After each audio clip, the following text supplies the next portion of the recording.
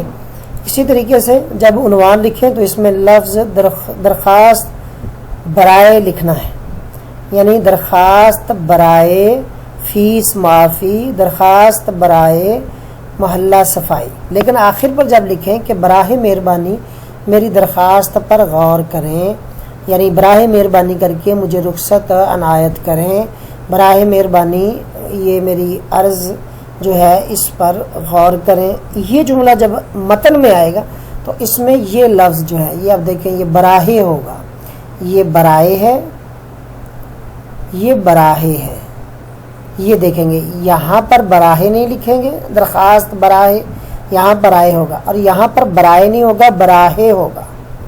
اب درخواست پر غور کریں تو یہاں براہ مہربانی لکھیں، یہاں پر برائے مہربانی لکھنا غلط ہوگا، اور براہ مہربانی لکھنا درست۔ عین نوازش ہوگی اگر لکھنا چاہیں تو درخواست کی عبارت جیسے چل رہی ہے اسی کے آگے ہی لکھیں، یعنی اس کے لیے خامخواہ نئی سطر میں لکھنا یا الگ کر کے لکھنا نہیں چاہیے۔ صفحے کے انتہائی بائیں العارض لکھیں، آپ درخواست گزار بھی لکھ سکتے ہیں، بعض طالب علم العارض اور درخواست گزار دونوں اکٹھے لکھ دیتے ہیں جو کہ غلط ہے۔ اب دیکھیں اگر میں وائٹ بورڈ پر یہاں سمجھا رہا ہوں تو میں نے یہ العارض لکھنا ہے یہاں پہ، اور ساتھ درخواست گزار بھی لکھ دینا ہے، درخواست گزار کو میں نے کراس کروں گا اور یہ ٹک کروں گا کہ العارض لکھے، یا پھر العارض کو کراس کر کے درخواست گزار کو ٹک کروں گا کہ یہ ایک لکھیں۔ چونکہ آپ نے کلاس میں دیکھا ہوتا ہے کہ دونوں لفظ ہی وائٹ بورڈ پر لکھے ہوتے ہیں، حالانکہ وہاں پر آپ کو سمجھانے کے لیے لکھے ہوتے ہیں، اور ساتھ یہ بات بھی کہہ رہے ہوتے ہیں کہ ان میں سے ایک لکھنا ہے، لیکن آپ چونکہ وائٹ بورڈ پر لکھا ہوا دیکھ چکے ہوتے ہیں تو آپ سمجھتے شاید دونوں ہی لکھیں، وہ عکس آپ کے ذہن میں ہے، جو آپ کے وائٹ بورڈ پر دیکھا، تو آپ پیپر میں یہ دونوں لفظ جو ہیں وہ لکھ دیتے ہیں، جو کہ غلط ہے۔ ان میں سے ایک لکھیں گے، ان دونوں کا مطلب ایک ہی ہے، تو جب مطلب ایک ہے تو اس میں سے پھر ایک لفظ لکھنا ہے۔ بعض طالب علم العارض درخواست گزار دونوں کٹھے لکھ دیتے ہیں، جو کہ غلط ہے۔ اب دیکھیے، درخواست لکھنے والے زیادہ ہوں تو درخواست گزاران یا العارضین لکھیں۔ بعض درخواستیں ایسی ہوتی ہیں وہ اہل محلہ کی طرف سے لکھی جاتی ہیں، تو اس لیے تو اس میں پھر زیادہ ہیں اگر، تو اس میں اوپر سیگے بھی جمع کے آئیں گے درخواست کے متن میں، اور نیچے العارض کی جگہ درخواست گزار کی جگہ درخواست گزاران یا العارضین لکھیں گے۔ اس کے نیچے اپنا نام اور پتہ لکھنا ہوتا ہے، یعنی درخواست گزار کے اور العارض کے، یا درخواست گزاران العارضین کے۔ لیکن امتحانی صورتحال کی وجہ سے اپنے نام اور پتے کی جگہ فرضی طور پر حروف تہجی لکھ دیتے ہیں۔ اگر پرنسپل کے نام درخواست ہے تو العارض کے نیچے آپ کا تابع فرما یا فرما بردار لکھیں۔ اب اس میں بھی ایک غلطی ہے کہ تابع دار یہ نہیں لکھتے، تابع دار لکھنا غلط ہے۔ تابع دار کا مطلب ہوتا ہے جو آپ کو تابع دار کا مطلب ہے کہ تابع رکھنے والا، تو تابع دار کا مطلب یہاں پر تابع رکھنے والا، تو آپ کا تابع دار ہوا تو اس کا مطلب یہ ہوا کہ میں نے آپ کو اپنے تابع رکھا ہوا ہے، تو یہ غلط ہے، اس کا مفہوم پھر یہ غلط بن جائے گا، تو اس لیے یہ تابع فرما لکھیں یا فرما بردار لکھیں۔ درخواست لکھنے والے اگر زیادہ ہیں تو اہلیان محلہ یا اہل محلہ لکھیں، اور پرنسپل کے علاوہ کسی کے نام درخواست لکھ رہے ہیں، مثلا کسی سرکاری یا غیر سرکاری افسر کے نام، تو اسے آپ کا تابع فرما بردار کی جگہ آپ کا مخلص نیاز مند لکھیں، یا مخلص لکھ دیں آپ کا مخلص، یا پھر نیاز مند لکھ کر یہ نیچے لکھ دیں۔ اسی طریقے سے جب جمع کا صیغہ یہ ہو جائے گا درخواست گزاران العارضین، تو پھر یہ نیاز مندان آ جائے گا، تو یہاں پر نیاز مندان اور نیچے مختلف العارض والی سطر میں صفحے کے انتہائی دائیں تاریخ لکھیں۔ یہ دیکھیں، یہ میرے دائیں سائڈ ہے، تو یہاں پر حاشیے کے پاس تاریخ لکھیں گے، اور تاریخ لکھتے ہوئے لفظ اور ہندسے دونوں اردو کے ہوں۔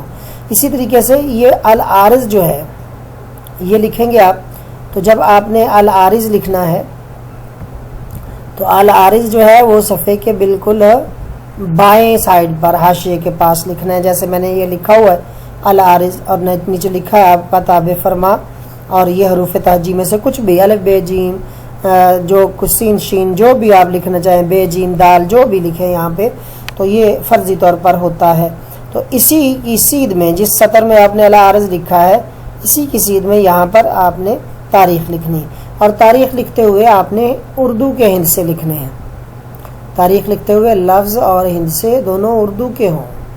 یہاں پر مئی آپ MAY انگلش میں نہیں لکھیں گے، اردو میں، اور یہ بھی ہندسے بھی یہ آپ یہ جیسے 20 مئی ہے تو یہ یہاں پر آگے سال ہوگا، سال بھی اسی طریقے سے، اور عیسوی کی علامت آپ دیکھیں یہ زیرو جو ہے اردو میں یہاں پر زیرو اس طریقے سے گول نہیں ہوتا بلکہ نقطے کی طرح ہوتا ہے۔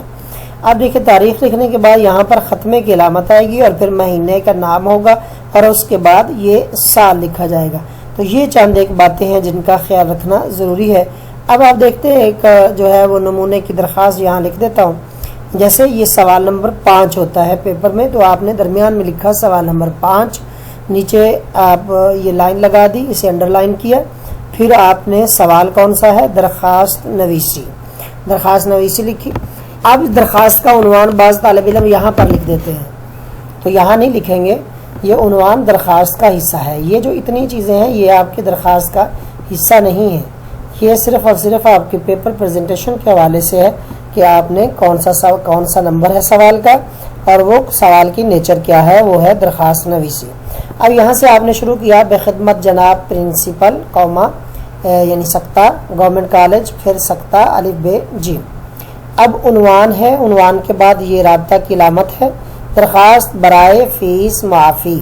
یہاں پر بعض لوگ لکھ دیتے ہیں عنوان آگے فیس معافی یا فیس معافی کی درخواست، تو یہ اس طریقے سے کوئی جو ہے وہ با محاورہ نہیں لگتا جملہ۔ تو اگر آپ اس طرح لکھیں درخواست برائے فیس معافی، درخواست برائے صفائی محلہ، درخواست برائے حصول سند، درخواست برائے رخصت بوجہ بیماری، درخواست برائے رخصت بوجہ ضروری کام، تو یہ عنوان ہوں گے۔ اب یہ دیکھیے تیسری سطر میں جناب عالی ہے اور اس کو درمیان میں لکھا اور یہ ندائیہ کی علامت بھی آپ نے یہاں پر لگا دی۔ اب دیکھیں ایک نمبر ہے اس کا الگ سے، ایک اس کا اور ایک اس کا نمبر ہے، یہ 3 نمبر ہے۔ اگر آپ نے یہ 3 ارکان مکمل آپ نے اس طرح لکھے ہیں۔ اب نیچے اب دیکھیں یہاں سے میں نے 2 لفظوں کی جگہ چھوڑی ہوئی ہے، تو مؤدبانہ گزارش ہے کہ میں نے حال ہی میں آپ کے ادارے میں داخلہ لیا ہے، میٹرک کا امتحان میں نے اول درجے میں پاس کیا ہے، یہاں بھی اساتذہ میری کارکردگی سے مطمئن ہیں۔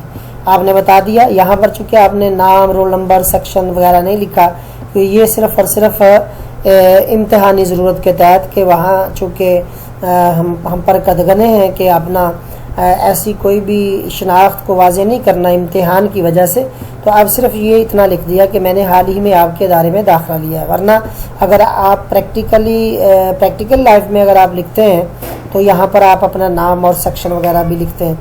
تو یہاں بھی اساتذہ میری کارکردگی سے مطمئن، آپ نے بتایا کہ میٹرک کا امتحان میں نے اچھے نمبروں سے پاس کیا ہے، اور لیکن یہاں آپ کے ادارے میں بھی اساتذہ میری کارکردگی سے مطمئن ہیں۔ میرے والد صاحب ایک فیکٹری میں کام کرتے تھے، گزشتہ 2 ماہ سے مالکان نے نامعلوم وجوہات کی بنا پر فیکٹری بند کر دی ہے، یوں والد صاحب بے روزگار ہو گئے ہیں، گھر کے اخراجات تو پہلے ہی مشکل سے پورے ہوتے تھے۔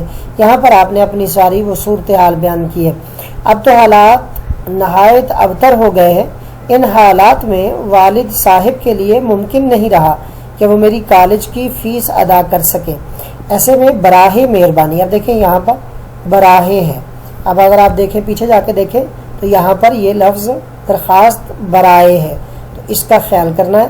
تو براہ مہربانی اگر میری سالم فیس یعنی پوری کی پوری فیس معاف کر دیں تو میں اپنا تعلیمی سلسلہ جاری رکھ سکوں گا، ورنہ حالات کے ہاتھوں مجبور ہو کر مجھے تعلیم کو خیر باد کہنا پڑے گا۔ اگر آپ کرم فرماتے ہوئے میری فیس معاف فرما دیتے ہیں تو میں اس مہربانی کے عوض زیادہ سے زیادہ محنت کر کے آپ کے ادارے کا نام روشن کرنے کی کوشش کروں گا اور زندگی بھر آپ کا شکر گزار رہوں گا۔ عین نوازش ہوگی، اب دیکھیں یہ عین نوازش ہوگی، یہ آپ نے یہاں پہ لکھنا ہے، جیسے میں نے پیچھے ایک جگہ پہ آپ کو بتایا تھا کہ عین نوازش ہوگی جو ہے اس کو آپ نے الگ کر کے نہیں لکھنا۔ یہ دیکھیں عین نوازش ہوگی اگر لکھنا چاہیں تو درخواست کی عبارت جیسے چل رہی ہے اسی کے آگے ہی لکھیں، یعنی اس کے لیے خام خواہ نئی سطر میں لکھنا یا الگ کر کے لکھنا نہیں چاہیے۔ اسی طریقے سے صفحے کے انتہائی بائیں العرض لکھیں، آپ درخواست گزار بھی لکھ سکتے ہیں۔ اب یہ دونوں چیزیں عین نوازش ہوگی جو ہے اسی عبارت کے اندر ہی آپ نے اس کو لکھنا ہے۔ تو اب دیکھیے کہ یہاں پر یہ میرا جملہ ختم ہوا، تو اب میں نے عین نوازش ہوگی کو یہاں پر الگ سے نہیں لکھا، بعد یہاں پر آ کے جہاں سے ایرو آپ کو شو ہو رہا ہے یہاں پہ لکھ دیتے، تو یہاں نہیں ہے۔ اگر یہی جملہ یہاں پہ ختم ہوتا تو میں نے یہاں پر عین نوازش ہوگی لکھنا تھا، اور اگر یہ جملہ یہاں پہ ختم ہوتا تو پھر یہاں پہ عین نوازش ہوگی، یعنی یہ الگ سے نہیں ہوگا، اسی کے ساتھ ہے۔ اب اس کے بعد آپ نے انتہائی بائیں العرض لکھا ہے، آپ کا تابع فرما، اور یہ فرضی طور پر میں نے حروف تہجی لکھ دیے۔ اسی طریقے سے یہاں پر 20 مئی 2020 عیسوی، تو یہ اس طریقے سے آپ نے درخواست کو مکمل کرنا ہے۔ اب آپ نے درخواست کو مکمل کر چکے، تو اب آپ اگر آپ نے یہ درخواست اب مکمل کی ہے، اور آپ سے یہ گزارش ہے کہ اگر آپ نے ابھی تک میرا چینل جو ہے وہ سبسکرائب نہیں کیا تو یہ چینل سبسکرائب کر لیں، لائک بھی کریں، کمنٹس بھی کریں، اور جس بات کی سمجھ نہیں آئی ہے تو وہ کمنٹ میں ضرور لکھیں۔ وہ اپنے کمنٹس میں جب آپ لکھیں گے تو میں ایک مزید اور ویڈیو ان سوالات پر بھی بنا کے اپلوڈ کر دوں گا تاکہ آپ کو اچھی طریقے سے یہ سمجھ آ جائے۔ اسی کے ساتھ درخواست نویسی کا یہ ویڈیو جو ہے اس کو ختم کرتے ہیں۔ اللہ ہمارا حامی و ناصر ہو۔ خدا حافظ۔